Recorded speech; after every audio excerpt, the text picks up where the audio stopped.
Your Majesties, Your Royal Highnesses, Secretary General, Your Excellency Abdel Fattah el-Sisi, President of the Arab Republic of Egypt, Excellencies, distinguished guests, ladies and gentlemen. Please accept my sincere congratulations and best wishes on your presidency of the 27th session of the Conference of Parties to the United Nations Framework Convention on Climate Change. The opportunity is also taken to commend the UNFCCC Secretariat and staff for their timeless efforts and impeccable preparation to facilitate this conference. I would like to thank the government of Egypt and the city of Sharm El Sheikh for your warm hospitality since our arrival in the beautiful city of peace.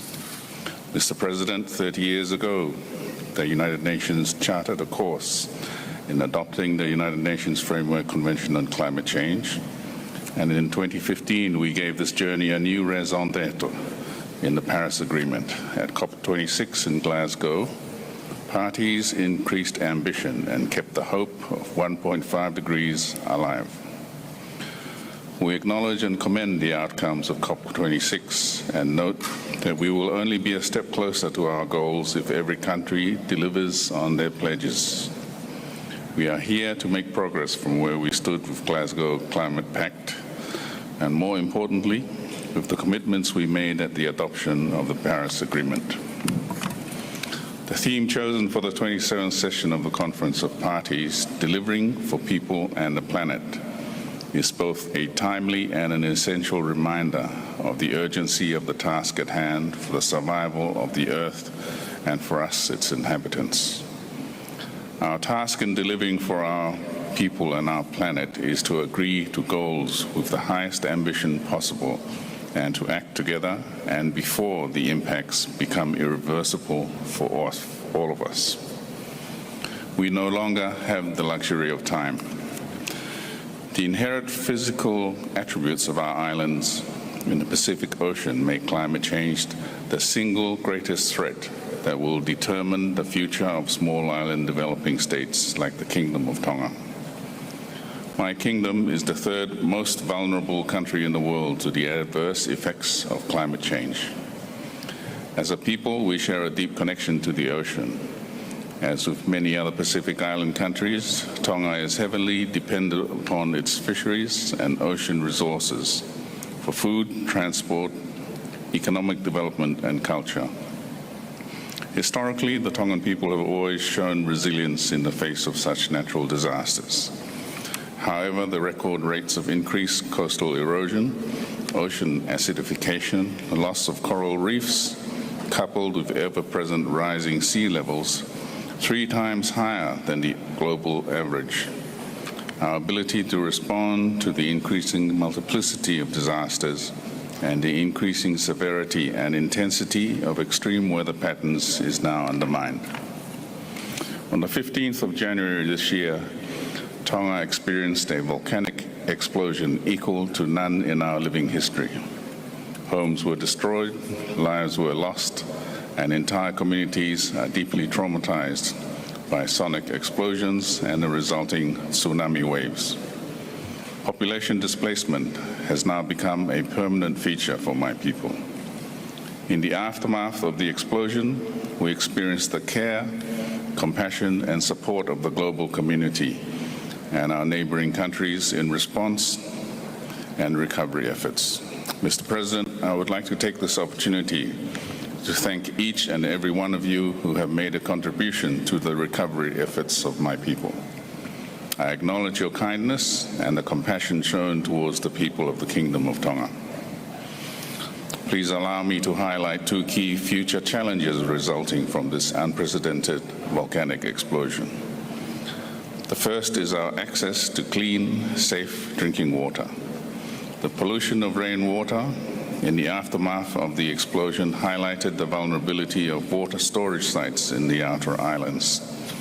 This urgent reality places greater importance on the access to available water desalination technologies that can operate on renewable energy. The second challenge as an ocean state is to offer affordable transportation that does not add to our greenhouse gas emissions. Our culture and history as people of the ocean has taught us to live in harmony with our environment. In the near future, we will need to reacquaint our people with such livelihoods and use cutting-edge technologies that promote wind-powered, low-carbon emitting modes of transport. As small island developing states, we cannot face the challenges presented to all of us alone. We are firmly committed to international goals. In 2020, the government of Tonga submitted its second nationally determined contribution under the Paris Agreement, setting ambitious mitigation and adoption goals. In addition, Tonga's long-term low-emission development strategy sets targets in sectors including energy, transport, waste management, and the resettlement of communities. Global objectives must be directly translated into our mission and journey, charting a pathway for a resilient, sustainable, and inclusive future for Tonga.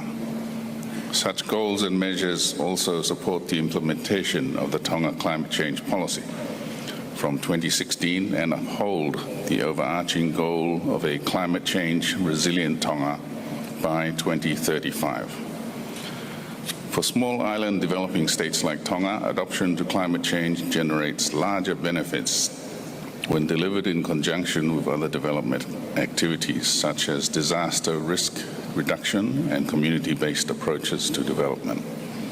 My kingdom shares the concerns of other countries in the Pacific Islands Forum. In solidarity, we endorse the 2050 strategy for the Blue Pacific continent that highlights the challenges that we face as a region and symbolizes our drive to respond to our ever-changing environment.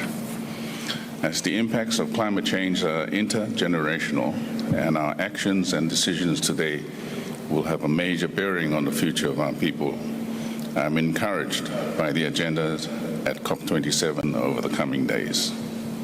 I hope that all of us here present will be inspired, motivated, and driven into action on firm commitments, a sense of shared responsibility and connection with the global community. This will be a testament to the genuine partnerships of all parties in raising ambitions and actions towards achieving the goals of the Paris Agreement. May we always keep in mind the impacts of our decisions and actions here at COP27 as we chart our course towards a successful, prosperous, and sustainable future.